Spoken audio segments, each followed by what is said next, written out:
मुखे तारुशोभा माम नाश्यम कृजपमलग्निचलम भाग्य रक्तम शीर्षादूतम प्रब्रह्म रूपम भजे जमीशम नीलाम्बुश्यामल कोमलांगम सीता समारोपित वाम भागम पाणौ भासायिक चारु चापम नमामि रमं रघुवंशनाथम वंशी विभूषित करा नवनीरदाभात पीतांबरा दौर्भिं फलाद्रोष्टात् पूर्णेन्दु सुंदर मुखादर विंदनेत्रात् कृष्णात् परम किंपित तत्त्वं हम न जाने अतुलित बलधामं हेम शैलावदेहं धनुज्वन कृशानुं ज्ञानिनाम् अग्रगण्यं सकल गुणधानं वानराणामधीशं रघुपति गिरिभक्तं वातजातं नमामि नमस्तवन्ताय सहस्रमूर्तये सहस्रपादाक्षि शिरोरुभामहे सहस्र नामने पुरुषाय शास्त्रे सहस्र कोटि उदाहरणे नमः।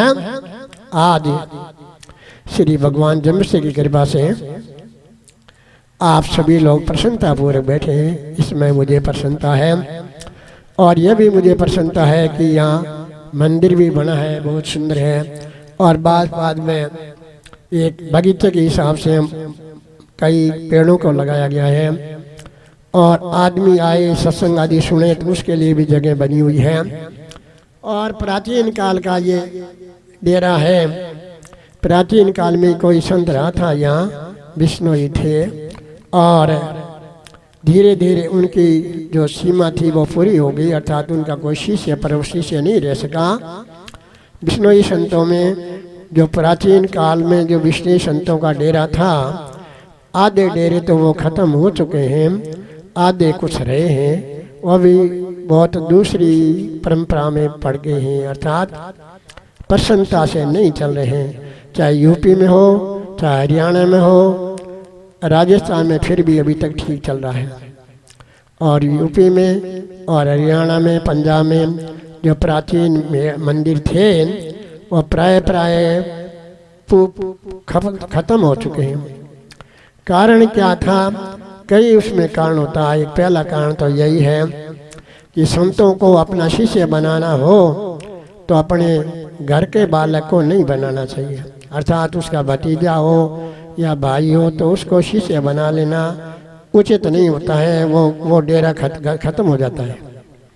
इसलिए शिष्य बनाओ, पहले देखो कि यह संत प्रवृत्ति का है क्या, और फिर उसका शिष्य बने तो उसको भी समझा देना कि भी शिष्य ऐसे बनाओ जो धर्म पर बुद्धिमानी रखे, धर्म पर इच्छा रखे और अधर्म की भावना छोड़ दे और घर की परिवार की बात छोड़ दे।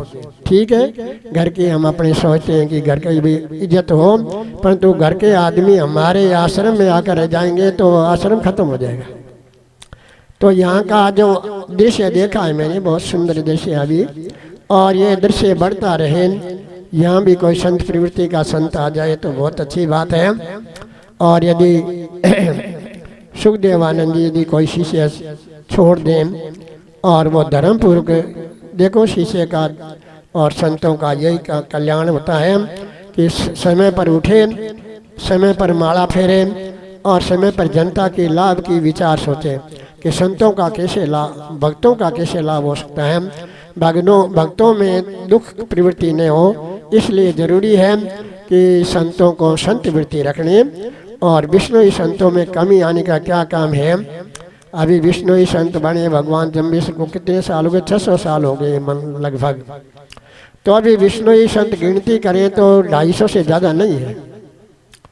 और वे राम सले हैं, ये वो श्री स्वामीनारायण संत हैं। स्वामीनारायण को 200-250 वर्ष हुए हैं और उनके अभी संत प्रवृत्ति में कई बड़े बड़े मंदिर बनाए हुए हैं। और उनके गिनती करें उन स्वामीनारायण संतों का तो प्राय 2000 से कम नहीं है।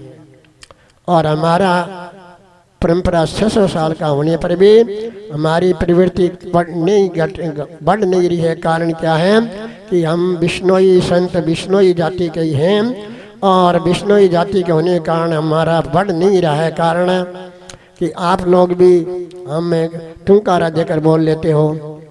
कि एक बार मैं जंब आ गया था बहुत वर्ष पहले, तो प्राय 45 साल 40 साल पहले, 45 साल पहले, तभी वो एक आदमी आया था, वो वो हमारे साथ एक संत था सीधा साधा, उसको तुमकारा देकर ही बोल रहा था।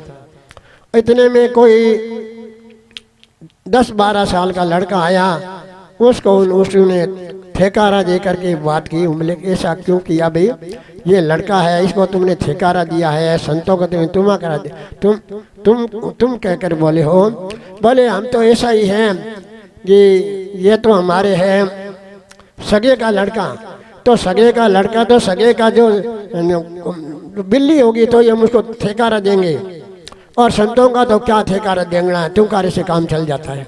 अर्थात संतों के प्रति भावना अपने विष्णु समाज में धीरे धीरे हो गई। केवल संतों के प्रति नहीं, गायनों के प्रति भी हो गई है। गायन भी ब्राह्मण की जगह है अपने विष्णुओं में, और विष्णुओं को अच्छी अच्छी शिक्षा देने के लिए उनको वो जो है जो यदि दिया जाती है नहीं, जो 5 दिन के बाद में जो देते हैं, महीने भर बाद देते हैं, वो भी वो पंडित ही लोग करते हैं, गायन करते हैं। तो उनका इज्जत होनी चाहिए, उनकी इज्जत भी अपने कम रखते हैं, जितना नहीं रखना चाहिए वो रखते हैं। इसलिए मैंने तो जैसे ही मैं जो जाजीवाल धोरे आया था, लगभग अभी 30-45 साल हो गए हैं, आते ही मैंने कहा था मैं भाई 3 बात आपको मानना पड़ेगा। क्या? पहली बात तो यह है कि मैं यहाँ रहूँगा, परंतु मुझे चुड़ूपाड़ के अंदर मत ले जाना। चुड़ूपाड़ जो यहाँ के संत हैं या गाना है कोई है, उनको लाओ और उनको कराओ, हमको मत बोलना। मैं यहाँ बैठा माला फेरा हूँ, और यहाँ कोई आओ तो हम पर बैठो तो कोई मना नहीं, परंतु मुझे आप वो मत करना। और मृत्यु हो जाए किसी की, उसके बाद में मृत्यु के बाद में जो हवन आदि करते हैं 7 दिन में, 5 दिन में, 3 दिन में, वो भी मुझे मत बुलाना, मैं नहीं आऊँगा। तीसरी बात यह है कि ब्याह का जो होता है उसमें ही पंडितों को बुलाए जाते हैं, संतों को बुलाते हैं। मैंने कहा मैं विवाह के अंदर कोई भी किसी को प्रकाश है, मुझको न तो रात में ले जाना है, न दिन में मुझको बुलाना है, न मैं आऊँगा। अभी तक मैं न तो किसी के विवाह में जाता हूँ, बुलाता है तो ही मैं कह देता हूँ भी मुझे समय नहीं है। अभी तो वास्तव में समय नहीं है, और न वो 5 दिन वाले में जाता हूँ, न विवाह में जाता हूँ, न मृत्यु के बाद जाता हूँ, क्योंकि ये सब अपने लोगों ने, विष्णुई लोगों ने इसको एक निम्न कोटि का कार्य समझ लिया है। इसलिए संतों को भी निम्न कोटि में कर देते हैं, और पंडितों को भी बेचारे को निम्न कोटि कर देते हैं। यद्यपि मैं पंडितों का आदर करता हूँ, मेरे साथ में भी कोई पंडित रहते हैं तो मैं आदरपूर्वक उनसे बोलता हूँ। अनादर किसी का नहीं करता, और गृहस्थियों का भी अनादर करने की इच्छा नहीं होती मेरी। तो आप लोग आए हो, जो कथा चल रही है वो भगवान जम्बेश्वर की चल रही है, बहुत सुंदर बात है, मुझे प्रसन्नता है। आप लोग सुनो, और भगवान जम्बेश्वर की ये 2 प्रक्रिया ही अपने ज्ञान की, ध्यान की, परमात्मा समण की, अवश्य उसका पालन करो और जीवन में सुखी जीवन व्यतीत करो। बल जम्बेश्वर भगवान की, बोला विष्णु भगवान की, बोला मुकाम सम्राट धाम की। सुख शांति आंध्रे। ओम ओम प्रभु।